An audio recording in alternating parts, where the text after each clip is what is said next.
So we're gonna watch someone upgrade a studio that they traded just to get a studio. They traded a razor to get it. Just watch it. Inflation, gas, healthcare costs, groceries, they're all on the rise. Thanks to I just traded my modded razor for this studio.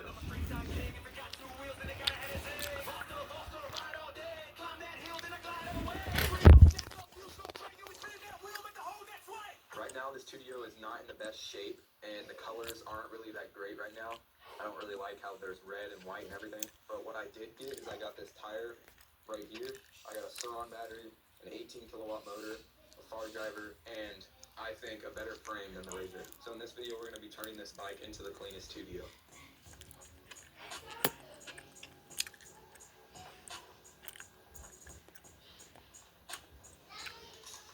Alright, we've got the bike mostly stripped now, and now we're going to start painting it. So we're going to clean it and sand it down to get it ready for the new black spray paint. And you can kind of see where I just started sanding it a little bit. I use this degreaser stuff to kind of clean up the swing arm area where there's a lot of grease. And I just use this all-purpose cleaner to just kind of clean the rest and get it ready for the paint. And now I'm just going to be putting some paint thinner all over the bike so the new paint can just fully stick to it. And I got the rear shock off right now. I'm just kind of cleaning it up. So we're going to paint it black. Alright, now we've got the frame hanging up right now. And we're just going to go and tape everything I don't want painted off. And we're just going to go through and spray paint all of this. Now we've got it taped up. We've got the chain taped up, the brake caliper, the phase wires, the other brake, the throttle and stuff, which I couldn't get through this tube, so I just left it and taped it up so I don't have to go through all that. And we've got it hanged up by these metal wires right here. So now I'm just going to sand it and put paint thinner on, and then we can paint it.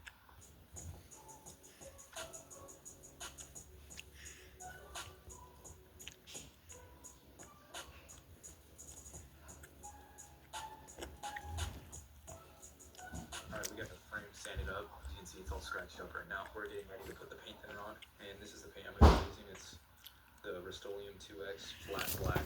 And it's the paint. And after I'm going to be finishing it up with this clear matte finish, just to kind of protect the paint from getting scratched up and stuff.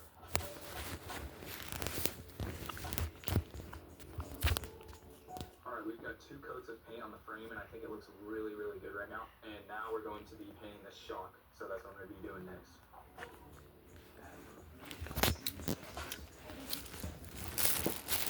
Alright, now we are painting the rims, and these rims are going to be fully black with the spokes. I just taped off the sides where the bearings are so I don't get any paint and where that grease is in the bearings.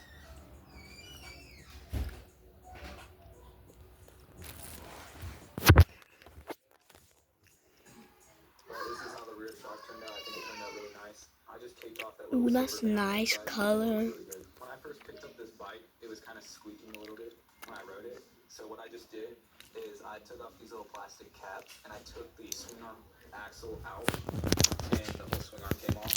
And I just used some grease and I just greased the axle.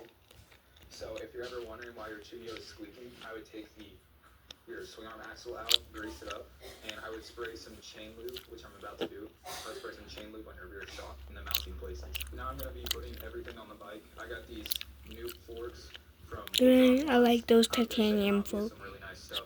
Alright, I got the forks just kind of on a little bit. forks. I'm not tightening them until I get the wheels on. So I'm going to wait for those to dry, then I'm going to put these on and tighten the triple clamps. But I've got the handlebars on right now, and I'm just figuring out where to wire everything right now. So once I get the handlebars tightened and everything on and wired up, I'm going to tune the bike while it's still stripped. Alright, I just got the rear shock on, and I took off the chain and tuned up the bike a little bit using the Far Driver app. And I basically had to disconnect it from the original owner because he was still connected and the controller had like a password. So if you're ever in that situation, I'm actually going to show you how to get out of that. You want to press unbound on the app, then it'll show like some message, and basically what you want to do is you want to switch your modes 20 times, like super fast.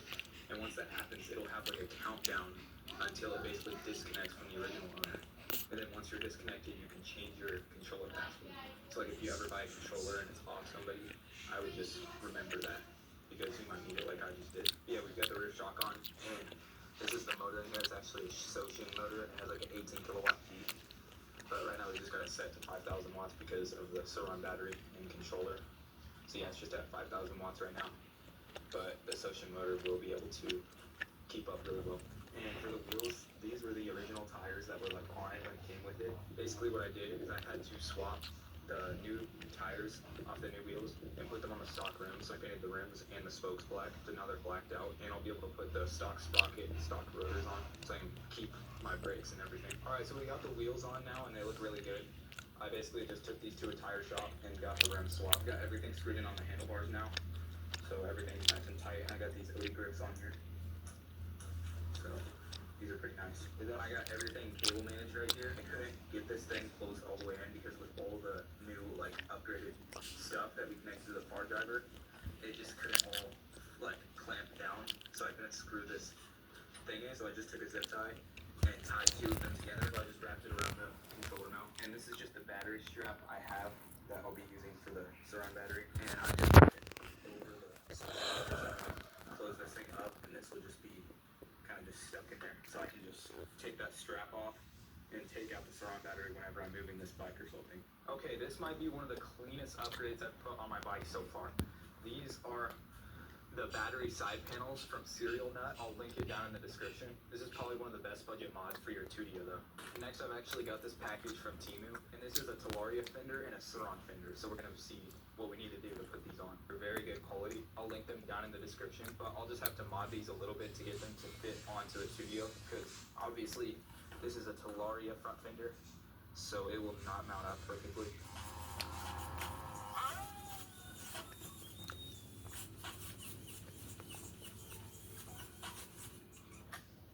Yep, so we cut this piece off. This is what we have left right now. So I got this new seat cover from YBE, and I took off that ugly red one, so we're going to be adding this to the seat right here. Also, shout out to YBE for sending this out. Make sure to go check out their website. I'll link it down in the description.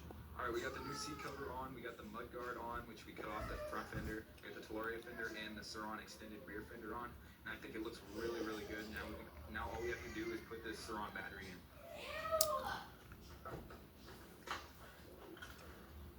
Alright, before I show you guys the final result, make sure to hit that subscribe button so you never miss a video, and it helps out a lot. I want to hit that 1,000 subscriber milestone soon. But enough talking, let's get to the bike. SW build. Okay. Well, have a great day, you guys. Stay tuned to my videos.